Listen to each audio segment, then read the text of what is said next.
Well, we've had a lot of tree damage out here from the ice. And before we could get out here, the neighbors said that there was a tree on our power line here, but it looks like the electric company got it down. They cut it right here. You can see. So that was up on the power line. Thank goodness they got it down. But a lot of damage.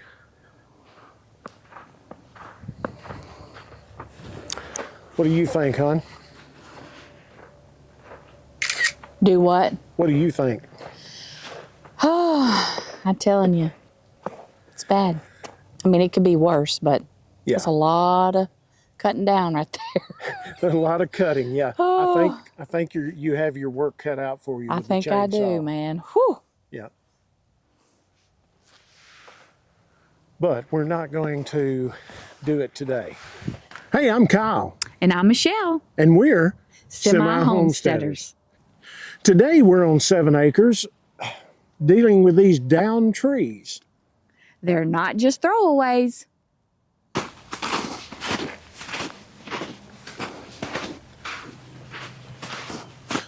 So we've had a lot of downed pines, as you've seen, but instead of looking at it as a loss and just a cleanup, we started asking ourselves, what can we do with this? How can we use it?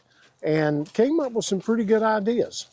First thing I want to talk about is saws. We have a gas-powered chainsaw. We also have a battery-powered chainsaw. Which one's better? What's the difference?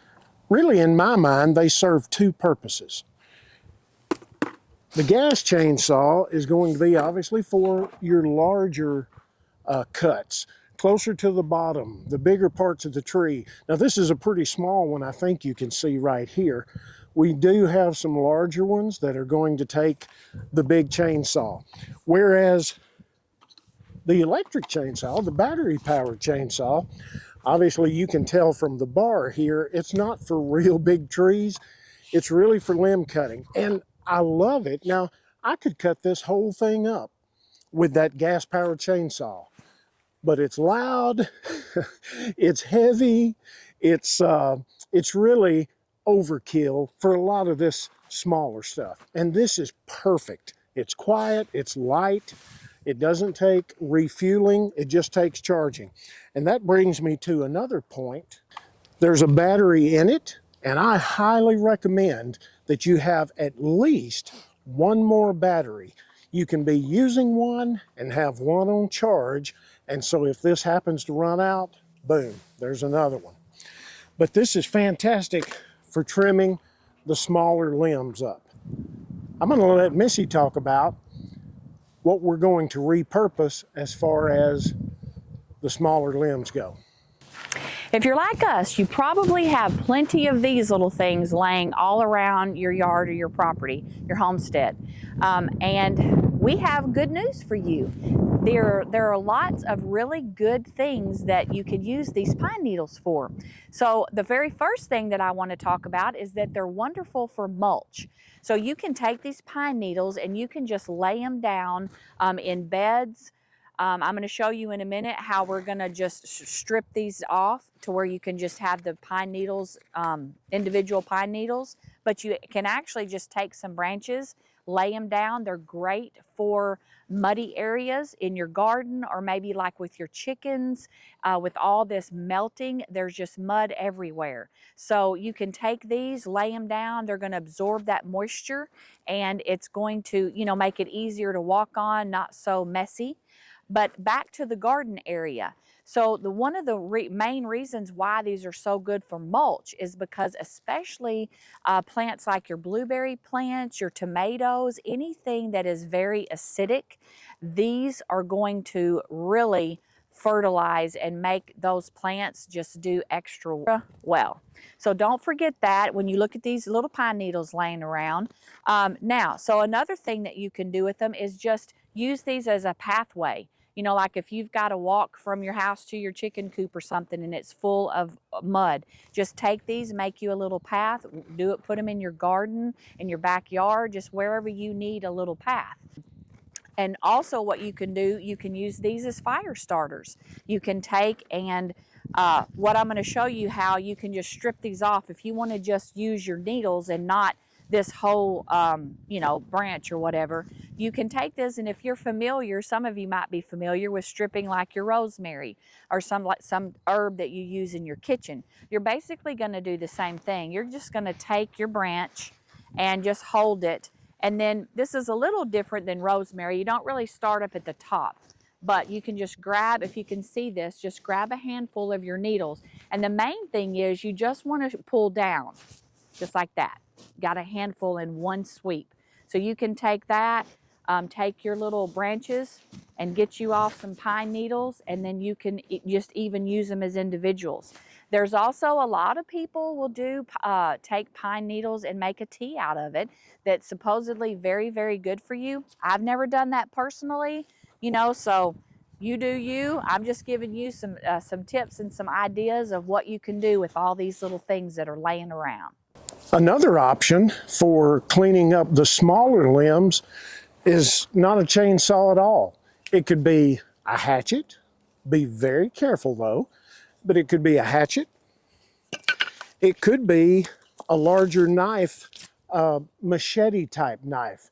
This is light, it's sharp, be very careful, but really easy to take a limb off with one of these. This is relatively inexpensive. It's a Camelus, titanium bonded, I don't know what all you call it, but I'll put a link to it underneath the video. If you want to get really fancy, one of my favorite knives is the Tops Tahoma Field knife.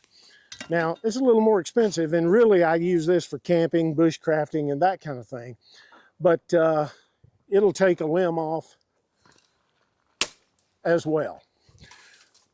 So there are other options beside electric or gas chainsaws: axes, hatchets, machetes, knives, a lot of options. Just be very careful with any and all of them. And while I'm talking about this, one of the things to keep in mind with either an electric chainsaw or a gas-powered chainsaw is keeping oil in here for the blade. Very important. Every now and then, give it a little pump and oil that chain. So I said with whatever you use, be careful. If you're using a hatchet or an axe, if you're using a machete or a knife, always swing away from yourself, not towards yourself. Don't swing down where you could hit your leg. Don't swing sideways where it could bounce off and hit your leg, bounce back towards you. Always, and I don't know if you can still see me over here, I don't know, but swing away from yourself. The same thing with a chainsaw. Obviously cut away from yourself.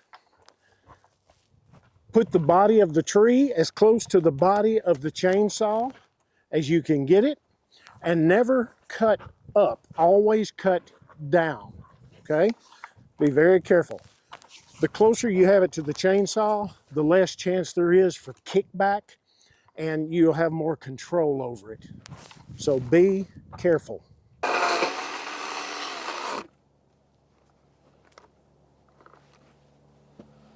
That's a Proverbs 31 woman right there.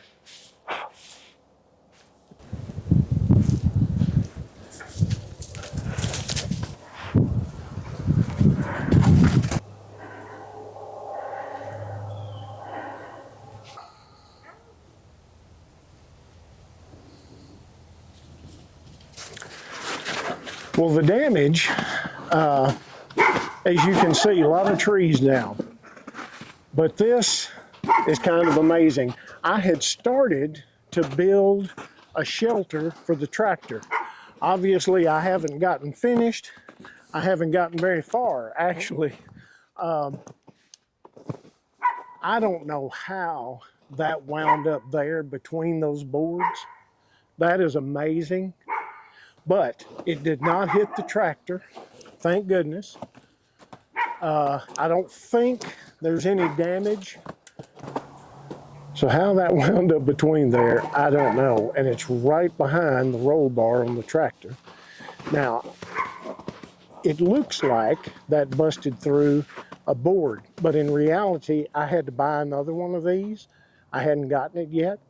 Like I said, I hadn't finished the tractor shelter, so there was no board there to break. It went this far, that board's there. I'm gonna try to get back here.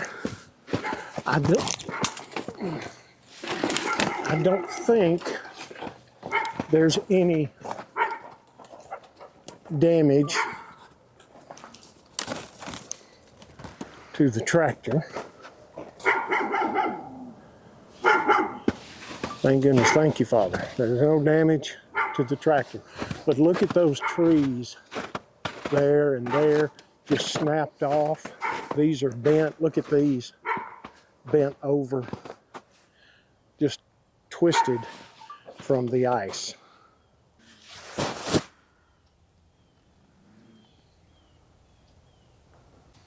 Well, on the bright side, I don't think we had any damage done at all to our house, which is wonderful. And as you can see, if you look over here, the air conditioner guy has already been out here. He's put in some copper tubing, and he's got our unit out here and the little breaker box on the side of the house. So that's wonderful. Another step forward. Something's been done, huh? Yeah. Now, look at that little tree. It is just, Wow. I'll have to cut it.